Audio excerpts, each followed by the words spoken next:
Hello welcome दोस्तों, आज हम एक्सप्लेनेशन करेंगे न्यू रिलीज मूवी बवाल। ये मूवी आपको बहुत ज्यादा पसंद आएगा। इसके डायरेक्टर है नीतीश तिवारी, जो कि इससे पहले बहुत सारे ब्लॉकबस्टर हिट दे चुके हैं, जैसे कि छिछोरे, दंगल, बरीली की बर्फी एक्सेट्रा। ये मूवी आपके एक्सपेक्टेशन पे 100% खड़ी उतरेगी। तो ज्यादा टाइम न लगा के चलिए शुरू करते हैं। मूवी के शुरुआत में हम अज्जू उर्फ अजय को देखते हैं, जो कि लखनऊ के गलियों से अपने बुलेट दौड़ा रहे और अज्जू के स्टाइल, लुक्स और पर्सनालिटी से सारा शहर वाकिफ था। अज्जू ने अपना पर्सनालिटी ऐसे बना के रखा था कि सारे लोग उसको बस देखते ही जाए। वो असलियत में है तो हिस्ट्री का टीचर, पर सब समझते हैं अज्जू सर कुछ भी बन सकते हैं। वो अच्छे एथलीट्स, आर्मी ऑफिसर, ये तक कि यूपीएससी भी क्रैक कर सकते हैं, पर उन्होंने टीचर बनने का चुना क्योंकि वो चाहते हैं अपने स्टूडेंट्स को उस मुकाम तक पहुंचाना। और ये सारा झूठा माहौल अज्जू ने खुद ही फैलाया है। क्लास में जाके स्टूडेंट के साथ ड्रीम 11 में टीम बनाना और क्लास के टॉपर से ही दूसरे बच्चों को पढ़ाना, और कभी कभी यार पकड़े जाओ उसको भी अच्छे से मैनेज करना अज्जू सर को अच्छे तरीके से आता था। यही था अज्जू सर का जलवा। रात को जब वो अपने दोस्त मुरारी के साथ बैठ के दारू पी रहा था, तब मुरारी बोलता है, भैया आपको निखिल श्रीवास्तव याद है ना? अरे वो आपका जूनियर था कॉलेज में, आज उसने खुद की रेस्टोरेंट ओपन कर लिया है और बंदा लाखों में छाप रहा है। तब अजय बोलता है, ये सब सुनकर मेरा खून खौलता है। और वो ये बोलता है, लाइफ में कभी हम टॉप के स्टूडेंट नहीं रहे, एवरेज ही थे। पापा का भी तगड़ा बैंक बैलेंस नहीं था, इसलिए कोई बिजनेस भी स्टार्ट नहीं कर पाए। इन्हीं सब चीजों को छुपाने के लिए बाहर मुझे मेरा इमेज मेंटेन करना पड़ता है कि लोग भी मुझे काबिल समझे। पर क्या हुआ लास्ट में? ना अपने मिडिल क्लास जिंदगी से हम खुश हैं, ना अपनी गृहस्थी से। फिर अजय घर पहुंचता है और उसके पापा उसको बोलते हैं, हर रोज डिलीवरी बॉय आता है, नया नया शर्ट, शूज, इवन कि आज 2000 के अंडरवेयर भी देखा गया। क्रेडिट कार्ड का बिल तुमने देखा है? 56,000 आया है। तू अगर अपना ये फेक इमेज मेंटेन करना बंद करता तो आज उस पैसे जोड़ के मैं 4 जमीनें खरीद लेता। फिर उन लोगों में छोटी मोटी बहस होती है और अज्जू की माँ उसको बोलती है, रूम में जाके आवाज न करना, लीजा सो रही। पर अज्जू रूम में जाके ग्लास जानबूझ के नीचे गिराता है और लीजा से बोलती है कि आज नीचे सोने का बारी तुम्हारा है। लीजा चुपचाप कुछ ना बोल के नीचे सो जाती है। फिर हम फ्लैशबैक में लीजा को देखते हैं, जो कि बहुत खुश स्वभाव की है, पढ़ाई में तेज, दिखने में बहुत ही ज्यादा सुंदर, अज्जू के लिए परफेक्ट वाइफ मटेरियल। अज्जू जब लीजा को देखने के लिए गया था, तब लीजा उसको अकेले में बुला के ये बोलती है, मुझे मिर्गी के दौरे पड़ते हैं। तब अज्जू थोड़ा परेशान तो हुआ था। तब लीजा बोलती है, 10 साल पहले आया था लास्ट टाइम, अभी नहीं आया। तब अज्जू बोलता है, 20 साल पहले मैं मिट्टी खाता था, अब तो नहीं खाता, अब नहीं आएंगे। फिर उन लोगों की धूमधाम से शादी होती है। शादी में अज्जू, लीजा और उनकी पूरी परिवार बहुत ज्यादा खुश थे। अज्जू को अपना मनपसंद जीवन साथी मिल गया। फिर विदाई के टाइम अज्जू के पापा बोलते हैं, बेटा बहू को देखो और कितना टाइम लगेगा। तब अज्जू अंदर जाता है और लीजा को बुलाता है, और वो जाके देखता है लीजा को मिर्गी के दौरे पड़े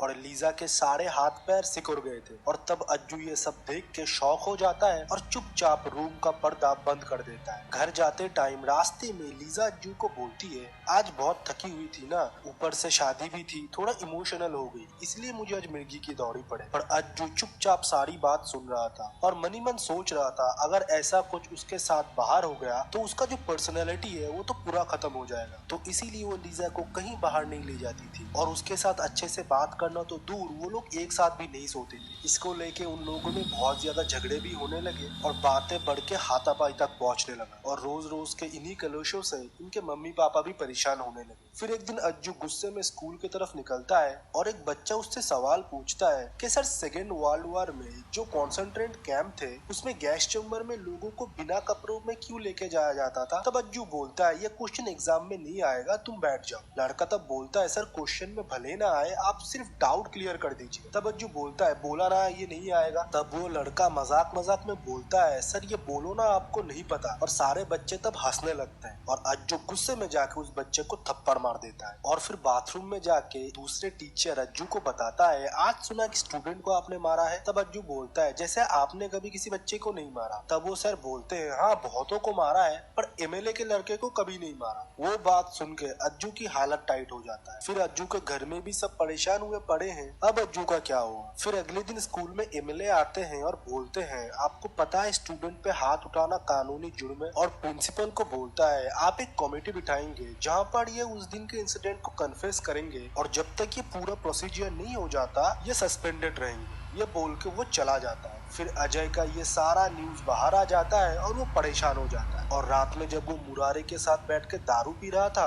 वो मुरारी को बोलता है मुझे जॉब तो कहीं पर भी मिल सकता है, पर अगर स्कूल वालों ने मुझे रस्टिकेट कर दिया तो मेरा इमेज का क्या होगा, जो इतने सालों से मैंने बनाया है वो तो एक झटके में खत्म हो जाए। फिर वो अगले दिन स्कूल के एक बच्चे से बोलता है पढ़ाई कैसे चल रहा है। तब वो बच्चा बोलता है सर आपके क्लास में मजा आता था, गेम भी खेलने को मिलता था और आजादी भी थी, पर सर हमारा एक चैप्टर छूट गया, वर्ल्ड वॉर 2 एग्जाम आने वाले हैं, आपने कंप्लीट नहीं कराया। और तब अज्जू को एक सॉलिड आइडिया आता है और वो मुरारी को जाके बोलता है मैं भी स्कूल जाके ये बोलूंगा सर बच्चों के वर्ल्ड वॉर 2 वाले चैप्टर छूट गए हैं, मुझे क्या पता था मैं सस्पेंड हो जाऊंगा, पर मैं अब यूरोप जाऊंगा सारे वर्ल्ड वॉर लोकेशन पे और वीडियो के थ्रू बच्चों को पढ़ाऊंगा, सर भले मुझे स्कूल सैलरी न पे करे, मैं खुद के पैसे खर्च करके जाऊंगा, मेरे बच्चों के फ्यूचर का सवाल है। तब मुरारी अज्जू से पूछता है भैया ये सब क्यों। तब अज्जू बोलता है अरे सब लोगों को माहौल याद रहेगा कि अज्जू सर सस्पेंड होके भी स्टूडेंट्स के लिए विदेश जाके पढ़ा रहे हैं, वो भी खुद के खर्चे पे। तब मुरारी बोलता है बट भैया पैसा।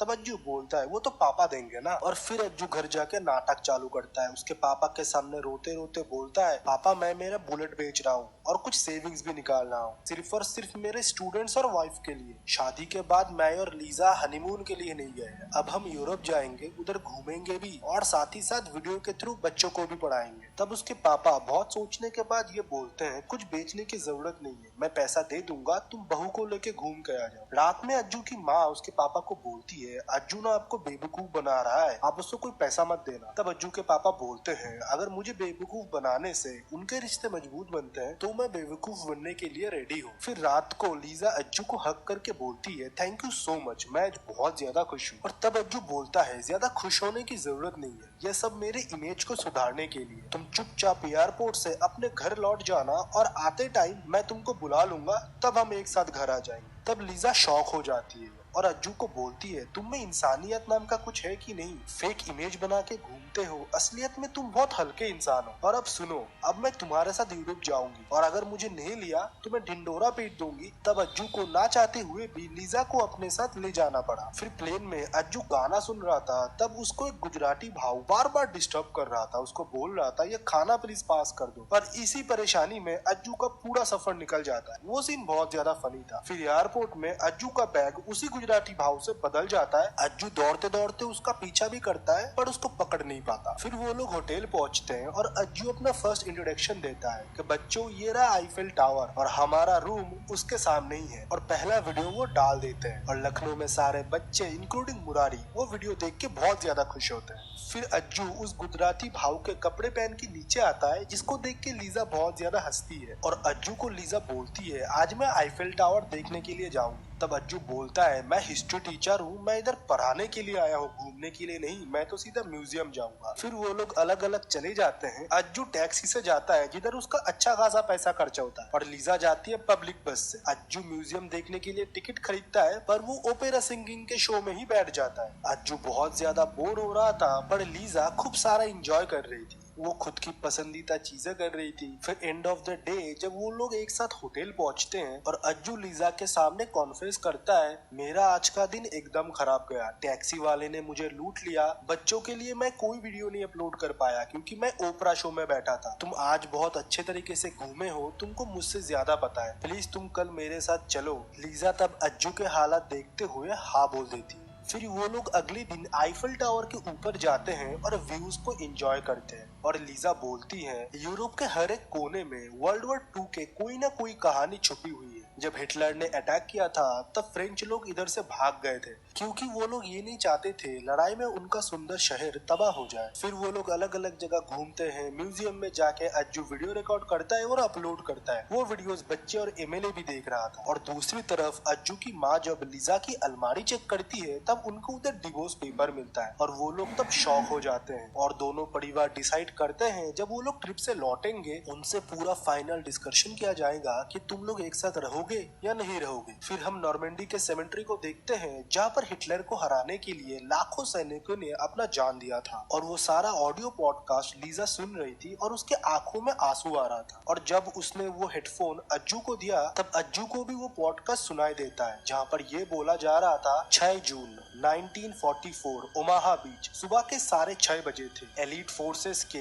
पहले टुकड़े उतरे थे और उनका इंतजार कर रहा था 12,000 जर्मन सोल्जर। 100 मीटर तक पूरा खुला बीच था, छुपने की कोई जगह नहीं था। पहले टुकड़े के 96% सैनिक पहले घंटे में ही मर चुके थे और ये सब कुछ अज्जू इमेजिन कर रहा था। और बाद में वो लीजा को बताती है ये छोटे छोटे बच्चे, किसी की उम्र 15 साल, किसी की 19 साल, उनको जंग के लिए जाना पड़ा और देश के लिए अपने आप को शहीद करना पड़ा। ऑडियो वीडियो में बताता है बच्चों, वार डिक्लेयर करना बहुत आसान है किसी भी गवर्नमेंट के लिए, पर उसका परिणाम बहुत ही खराब होता है। फिर ट्रेन से लौटते टाइम वही गुजराती भाव से उनका मुलाकात होता है, पर गुजराती भाव ने उनका लगेज होटल रूम में ही छोड़ दिया था। तब उनके पास जो भी कपड़े उन्होंने पहने हुए थे वही उन लोगों ने एक्सचेंज कर लिया था और रात में रूम में जाके उसी गुजराती के बैग से राजमा चावल निकाल के लीजा और अज्जू एक साथ बैठ के खाते हैं। फिर हम अगले दिन एन फ्रैंक के घर में जाते हैं जहाँ पर लीजा अज्जू को भूल रही थी। जब जर्मन सोल्जर यहूदियों पे अटैक कर रहे थे ये लोग इधर छुपते थे। एन फ्रैंक और उनके पूरे परिवार को इधर ही छुप के रहना पड़ता था। 2-3 दिनों तक तो उनको कोई खाना भी नहीं मिलता था। अगर वो बाहर गए तो जर्मन सोल्जर उनको मार देते थे। फिर अज्जू वीडियो में बताता है बच्चे तुम्हारी उम्र की थी, वो राइटर बनना चाहती थी। इतने मुश्किल होने के बाद भी अपना डायरी रोज लिखती थी। कोई भी दिन उनके लिए जीवन का आखिरी दिन हो सकता है उनको पता था। फिर भी एन फ्रैंक ने लिखा, वो तो नहीं बच पाई पर उनकी डायरी की वजह से आज लाखों करोड़ों लोग उनके बारे में जानते हैं। फिर बाहर निकल के अज्जू लीजा से पूछती है आज अगर तुम्हारे लाइफ का आखिरी दिन होता तो तुम क्या करते। तब लीजा बोलती है मैं वो रेड ग्राउंड पहन के किसी रेस्टोरेंट पे बैठ के दबा के बियर पीना चाहती। फिर लीजा वो ग्राउंड पहनती है और अज्जू भी खुद को थोड़ा ग्रूम करके दोनों मिलके एक साथ बियर पीते हैं और एक साथ मूवमेंट शेयर करते हैं। वो लोग एक दूसरे को सब बताने लगे। देखकर लग रहा था वो लोग नए सिरे से शुरुआत कर रहे थे और वो लोग फिर ऐसे ही एक दूसरे के साथ टाइम स्पेंड करने लगे। फिर वो लोग आ पहुंचते हैं बर्लिन जहाँ पर अज्जू बोलता है इधर ही हुआ था सारा कांड। तब लीजा बोलती है एक आदमी के लिए सारा शहर को हम खराब नहीं बोल सकते। तब अज्जू बोलता है क्यों, वर्ल्ड वॉर कहाँ पर शुरू हुआ था। तब लीजा बोलती है खत्म भी तो इधर ही हुआ था। तब अज्जू बोलता है जो भी बोलो हिटलर तो खराब था ना, उसके पास इतना सुंदर देश था फिर भी उसको बाजू वाले का चाहिए, इसके वजह से उसने वार करवा दिया और आधा दुनिया का नुकसान करवा दिया और खुद भी मर गया। तब लीजा बोलती है हम सब भी तो थोड़ा हिटलर जैसे ही है ना, अपने पास जो भी है हमको दूसरे का ही पसंद आता है। किसी के पास अगर साइकिल हो उसको बाइक चाहिए, बाइक वाले को कार चाहिए, कार वाले को और भी बड़ा कार चाहिए। ये जुनून कभी भी खत्म नहीं होती। फिर लखनऊ से मुरारी अज्जू को कॉल करके बोलता है भाई बवाल हो गया इधर, भाभी के साथ आपकी जो डांस वाली वीडियो थी वो भाभी ने अपलोड कर दिया है। तब अज्जू गुस्से में फोन काट के लीजा को जाके बोलती है तुमने किससे पूछकर वो वीडियो अपलोड किया, मैं इधर बच्चों को पढ़ाने के लिए आया हूँ और तुम हमारे डांस वाले वीडियो अपलोड कर रहे हो, लोग क्या सोचेंगे मेरे बारे में। लीजा तब बोलती है मुझे पहली बार तुम्हारे साथ थोड़ा अच्छा वक्त बिताने का मौका मिला था तो इस खुशी को मैं सबके साथ शेयर करना चाहती थी, मुझे लगा तुमको अच्छा लगेगा। तब अज्जू बोलता है तुम्हारे लिए तो ये बहुत अचीवमेंट की बात है पर मेरे लिए नहीं है और मैं हमेशा खुद को परफेक्ट रखने की कोशिश करता हूँ और मुझे जीवन में लाइफ पार्टनर कैसा मिला, डिफेक्टिव पीस। और ये बात सुनते ही लीजा को बहुत हर्ट होता है और लीजा बोलती है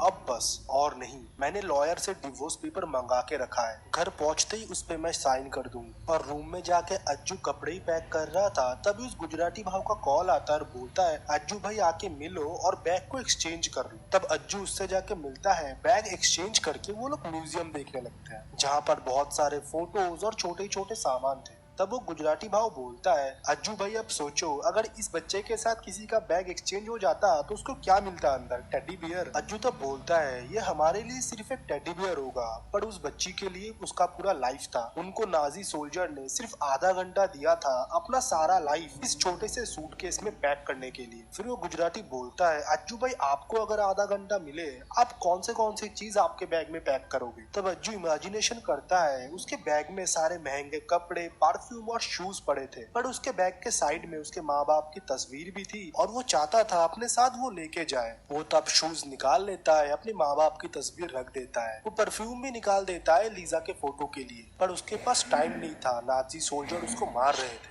उसको तब लाइफ में कौन सी चीज इंपॉर्टेंट है कौन सी नहीं, उस बात का पता चलता है। और लास्ट में अज्जू उसके और लीजा के मैरिज फोटो को पैक करके उधर से निकलता है और प्रेजेंट डे में अज्जू लीजा के पास आता है और बोलता है, मुझे ये 15 दिन में रियलाइज हुआ मैं ही तुम्हारी काबिल नहीं हूँ। तुमको लाखों अच्छे लड़के मिल जाएंगे, परफेक्ट तो कोई नहीं होता, मैं भी नहीं हूँ, पर मैं तुम पे इतना दबाव बनाया कि आज मुझको ये दिन देखना पड़ रहा है। तुम प्लीज ये ट्रिप अधूरा छोड़ के मत जाओ। भले लौट के तुम मुझे डिवोर्स दे दो, पर लाइफ के ये 3 दिन तुम मुझे प्लीज दो। तब लीजा भी बहुत ज्यादा इमोशनल हो जाती है और राजी हो जाती है। फिर वो लोग अगले दिन पहुंचते हैं दुनिया के सबसे बड़ा और डरावना कॉन्सेंट्रेशन कैंप ऑस्विच में। इधर 13 लाख से भी ज्यादा लोगों को बंदी बनाया गया था, जिसमें से 2.5 लाख सिर्फ बच्चे थे। इनको छोटे छोटे कमरे में जानवर की तरह ठूसा जाता था। खाने में बस इतना मिलता था कि वो जिंदा रह सके, और पानी के लिए दिन में सिर्फ आधा लीटर। ना बोलने की सजा मौत थी और कुछ ना करने की सजा भी मौत। छोटे छोटे गलती के लिए भी उनको मौत की सजा सुनाई जाती थी। फिर वो रात में एक हॉस्टल में रुकते हैं और हॉस्टल ओनर उनसे पूछता है, आज का ट्रिप आपका कैसा गया? तब लीजा बोलती है, थोड़ा डिस्टर्बिंग था। तब वो हॉस्टल ओनर बोलता है, आज एक इवेंट है जो कि सर्वाइवर के ऊपर है। जो जिंदा बच गए वो आज अपनी स्टोरी सुनाएंगे। उस इवेंट में तब अज्जू और लीजा भी जाते हैं। फिर वो आदमी कहानी सुनाने लगा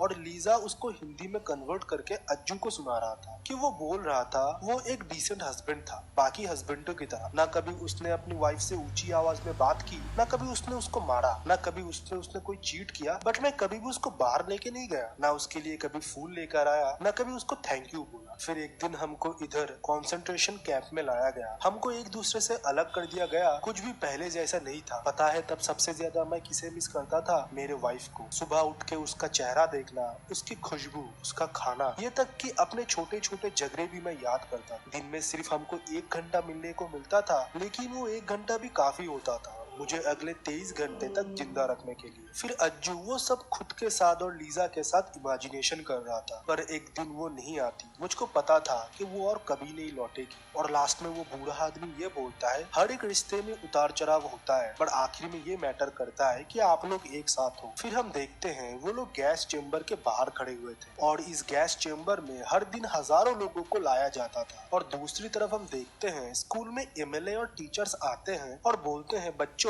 आपके अज्जू टीचर्स ने आपको वीडियो के थ्रू पढ़ा लिया, तो आज आपका सरप्राइज टेस्ट है। अगर आप पास हो गए तो आपके अज्जू सर भी पास हो जाएंगे। फिर वो लोग गैस चेम्बर के अंदर जाते हैं, जिधर कैदियों को झूठ बोल के लाया जाता था कि उनको नहलाया जाएगा। और वो जब अपने कपड़े उतारते थे तो ऊपर से उनके ऊपर पेस्टिसाइड डाल दिया जाता था और वो लोग मर जाते थे। फिर अज्जू को विजन आने लगता है कि ये सब उन लोगों के साथ हो रहा है। अज्जू चाके भी लीजा को नहीं बचा पा रहा है, वो धीरे धीरे मर रही है। फिर अचानक से हम देखते हैं लीजा को मिर्गी की दौड़ी पड़े हैं, पर इस बार अज्जू नहीं भागा, उसके साथ ही था, उसका ख्याल रख रहा था। फिर हम लोग देखते हैं ट्रिप खत्म होता है और वो लोग अपने घर लौट रहे थे और लास्ट में लीजा अज्जू को माफ कर देती है, पर स्कूल का बवाल अभी खत्म नहीं हुआ। अज्जू स्कूल में जाके बोलता है, सर आज तक मैंने सिर्फ और सिर्फ मेरे फेक इमेज के बारे में सोचा, मुझे कभी बच्चों को पढ़ाने में इंटरेस्ट ही नहीं था, पर ये लास्ट के 15 दिन मैंने बहुत मेहनत से बच्चों को पढ़ाया है, पर मैं कोई सफाई नहीं दूंगा, ये रहा मेरा रेजिग्नेशन लेटर। पर ये बोल के वो जाने लगता है। तभी प्रिंसिपल सब बोलते हैं, Kriti Kaur 39 out of 50, Neeraj Malik 42 out of 50, Palak Tiwari 45 out of 50, सारे बच्चे पास हो गए सरप्राइज टेस्ट। तब एमएलए भी बोलता है, मैं तुम्हारा सस्पेंशन रोक रहा हूँ, और फिर सारे लोग हैप्पीली एवर आफ्टर रहने लगते हैं। कहानी इधर ही खत्म हो जाता है। Thank you for watching this video. I hope आपको वीडियो पसंद आया। मुझे सपोर्ट करने के लिए चैनल को सब्सक्राइब जरूर करें, वीडियो को लाइक करें एंड कमेंट सेक्शन में अपना ओपिनियन दें। तब तक के लिए बाय बाय, सी या।